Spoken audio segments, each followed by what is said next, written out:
One of the big questions I get asked with new clients is how to add additional members into a workspace, how to share individual pages with a person, and how to share a page in Notion publicly.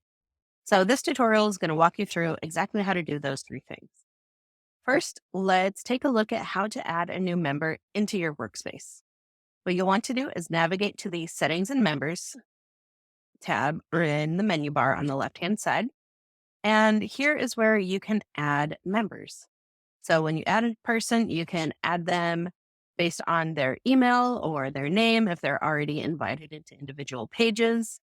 And this is where you can select a person and set their membership level. Once you invite that person into the workspace, you'll see that you'll see their access level, which you can edit, and you'll see which team spaces they are invited into. And this is where you can quickly view who is added into your workspace as a member.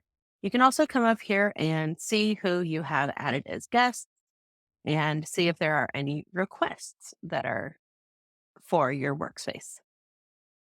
Now, if you want to share an individual page with a member or with a guest, you navigate to the share button in the upper right hand corner of the page you want to share. And you can see who currently has access to this page. Again, you can add individual people with their email address. You can set the access level that you want that person to have, full access, edit, comment, or view, and just hit that invite button. And you'll see now we have that individual person also added to that page. Now, this is where you're wanting to share privately within your Notion account. If you want to share publicly, then you can go over to this Publish tab.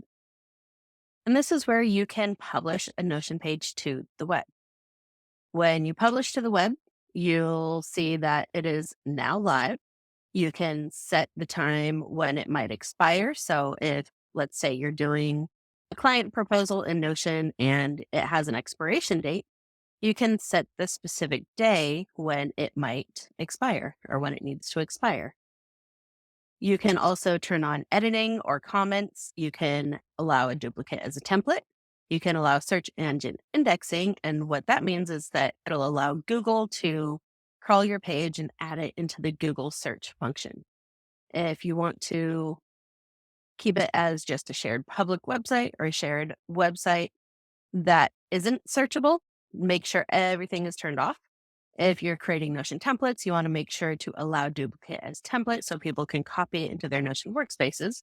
And if you're wanting to turn a page into a publicly shared page that can be found through Google, then you'll make sure to turn on search engine indexing.